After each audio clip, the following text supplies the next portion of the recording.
Українці, українки, продовжуємо ліквідацію наслідків сьогоднішніх ударів терористів по нашій інфраструктурі. Dear Ukrainians, we continue eliminating the aftermath of the terrorist attacks on our infrastructure on October 22nd. The geography of this new massive strike is very wide. Volyn, Odessa, Khmelnytsky region, Kirovohrad region, Dnipropetrovsk region, Rivne region, Mykolaiv region, Zaporizhia region, and other places. The main target of terrorists is energy. Therefore, please be even more careful than before about the need to consciously consume electricity. The stability of the power industry of our entire state depends on each city and district of Ukraine. Please limit the use of appliances that use a lot of electricity, and especially during peak consumption hours in the morning and in the evening. Please pay attention to notices from local authorities and power companies about when there may be stabilization blackouts on your street or in your area. Plan your day with this information in mind. In part of the territory of our country where electricity was cut off due to strike, it has already been possible to restore power supply.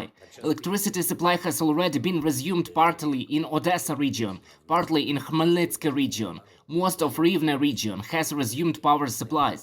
There are positive reports from other regions as well, but in many cities, in many districts, recovery work is still ongoing. We are trying to return power to people as soon as possible. I want to thank everyone who is involved in this work: energy workers, utility and local government workers, government officials and businesses that also help.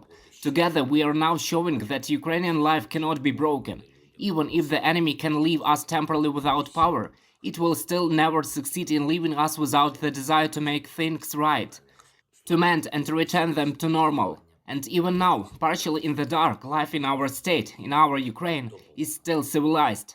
Unlike Russia, that brings us this terror, they still have the same wildness with electricity there, as in ancient times. Only savages can bring such evil to the world. I want to emphasize, neither this strike by terrorists nor any other similar strikes by them will stop our defenders. Russian propagandists are lying when they say that this terror against our infrastructure and people can somehow slow down the active actions of our military or create some difficulties for our defense. Ukrainians are united and know for sure that Russia has no chance of winning this war. Our defense forces are getting everything they need to defend the country and are pushing forward every day. I emphasize, every day. Our Air Force also shows good results. Of course, we do not yet have the technical ability to shut down 100% of Russian missiles and attack drones. We will gradually come to this. With the help of our partners, I'm confident of this. But we are already shooting down most of the cruise missiles, most of the drones. Only in the first half of the day of October 22nd, 20 missiles were shot down, Kalibr and Ha-101 missiles, as well as more than 10 Iranian Shahed drones.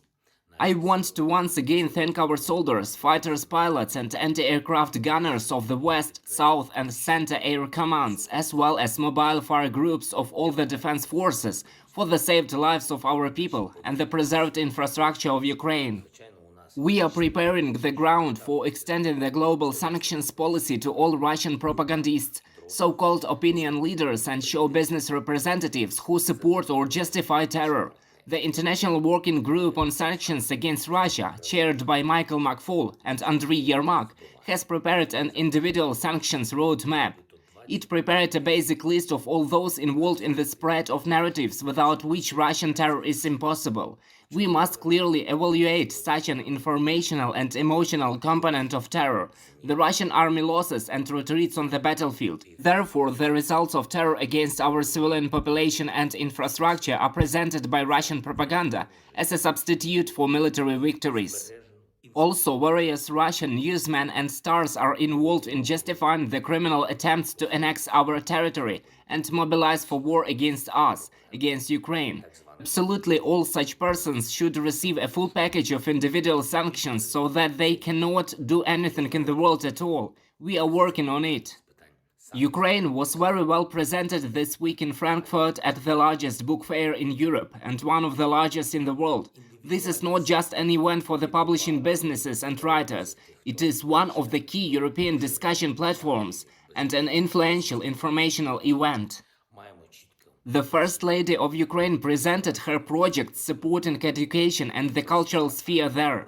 In particular, the Books Without Borders initiative is to provide children of our forced migrants with books in the Ukrainian language, and also the Ukrainian Bookshelf project, which is already presented in 20 countries of the world. In total, more than 40 Ukrainian publishing houses, famous writers, famous publicists and historians took part in the Frankfurt Fair. I thank everyone who worked in Frankfurt for making Ukraine heard and bringing the message about it there. Every contribution to the world's support for Ukraine is vitally important. I thank everyone who works and helps for our victory. Eternal glory to all who fight for Ukraine. Glory to our indomitable people. Glory to Ukraine. вічна слава усім, хто воює за Україну. Слава нашому незламному народу. Слава Україні!